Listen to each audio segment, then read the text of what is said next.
భారతీయ విద్యార్థులకు అండగా ఉంటాం. అమెరికాలో ఎవరైనా తెలుగు విద్యార్థులు ఇబ్బందులు పడితే న్యాయ సహాయం, అమెరికా చట్టాలు, సమాజంలో వస్తున్న మార్పులను విద్యార్థులు అర్థం చేసుకోవాలి. ప్రపంచంలో ఇండియా పోటీ పడాలంటే విదేశాల్లో చదువుకుంటున్న యువత సహకరించాలి. ఎన్నో సవాళ్లు ఉన్నప్పటికీ మన దేశంలో అపార అవకాశాలు ఉన్నాయి. ఉన్నత విద్య పూర్తి చేసుకొని మన దేశంలో కంపెనీలు స్థాపించండి. University of Texas Dallas university విద్యార్థులతో బీఆర్ఎస్ నేత కేటీఆర్ సమావేశం. విద్యార్థులతో సంభాషణ, ప్రశ్నలకు సమాధానం. ముందు మన భారతదేశం, మన తెలంగాణలో విద్యార్థుల సంగతి చూడండి. ఆ తర్వాత అమెరికాలో మేము అండగా ఉంటామని, డల్లాస్లో అండగా ఉంటామని తర్వాత చెప్పచ్చు.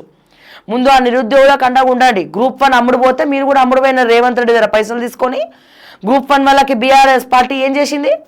గ్రూప్ 1 ఉద్యోగాలు అమ్ముకుంటుంటే కేటీఆర్ ప్రెస్ మీట్ అన్న పెట్టిండా? మీరు ఒకటి కదా ఈ విషయంలో.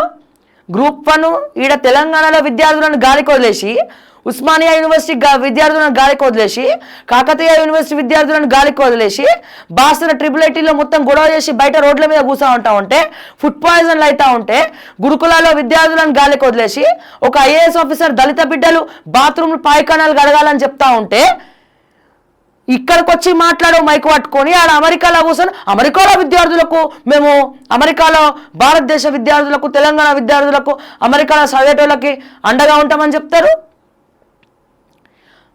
వినేటోడు ఉంటే చెప్పేటోడు ఎన్నైనా చెప్తారట. మరి తెలంగాణ నిరుద్యోగుల పరిస్థితి ఏంది?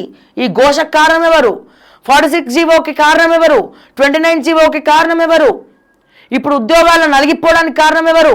గ్రూప్ 1 ఉద్యోగాలు అమ్ముకోవడానికి కారణం ఎవరు? ఒక ప్రధాన ప్రతిపక్ష హోదాలో గ్రూప్ 1 విద్యార్థులకు ఏమండగా ఉన్నది బీఆర్ఎస్ పార్టీ అని అడుగుతా ఉన్నా. ప్రధాన ప్రతిపక్ష హోదాలు ఫీజు రియంబర్స్మెంట్ ఇప్పటివరకు రాలే. మీ గవర్నమెంట్లో ఫీజు రియంబర్స్మెంట్లు ఇవ్వలేదు. ఇప్పుడు కూడా ఏ ప్రైవేట్ యూనివర్సిటీస్లో కానీ కాలేజెస్లో కానీ ఫీజు రియంబర్స్మెంట్లు రాలే. మరి ఇక్కడ విద్యార్థులకు అండగా ఉండండి కేటీఆర్. ఫీజు రియంబర్స్మెంట్లు ఇప్పియండి. దయచేసి ధర్నాలు చేయండి, మహాధర్నాలు చేయండి. ఫీజు రియంబర్స్మెంట్లు రాక తల్లిదండ్రులు ఘోషపడుతున్నారు, విద్యార్థులు ఘోషపడుతున్నారు. అక్కడ చదువుకోవడానికి పోయినరు అంటే వాళ్ళు లోన్లు తెచ్చుకొని ఆర్థికంగా స్థిరపడిన వాళ్ళే చదువుకోవడానికి పోయినరు. మరి ఇక్కడ విద్యార్థుల సంగతి ఏంది? ఇక్కడ విద్యార్థుల భవిష్యత్తు ఏంది? ఇక్కడ విద్యార్థులకు ప్రధాన ప్రతిపక్ష హోదాలో మీరు చేసేది ఏంది? గుండు సున్నా. అట్లీస్ట్ ప్రశ్న కూడా ప్రశ్నించట్లేదే. అట్లీస్ట్ వీళ్ళ గురించి ప్రెస్ మీట్లు కూడా పెట్టట్లేదే. పెడుతున్నారా? మింగా మెతుకు లేదు, మీసాలకు సంపెంగలు ఉన్నాడట. తెలంగాణలో పరిస్థితి బాగాలేదు, అమెరికాలో చదువుకున్న విద్యార్థులకు అండగా ఉంటానని ఇక్కడ ప్రధాన ప్రతిపక్ష అయినటువంటి కేటీఆర్ అక్కడ మాటిస్తున్నాడు. మరి ఇక్కడ వాళ్ళ గురించి ఎవరు మాట్లాడాలి? వర్కింగ్ ప్రెసిడెంట్ మీరే కదా, కాబోయే ఫ్యూచర్ సీఎం మీరే కదా, మరి మీరు మాట్లాడాలి కదా.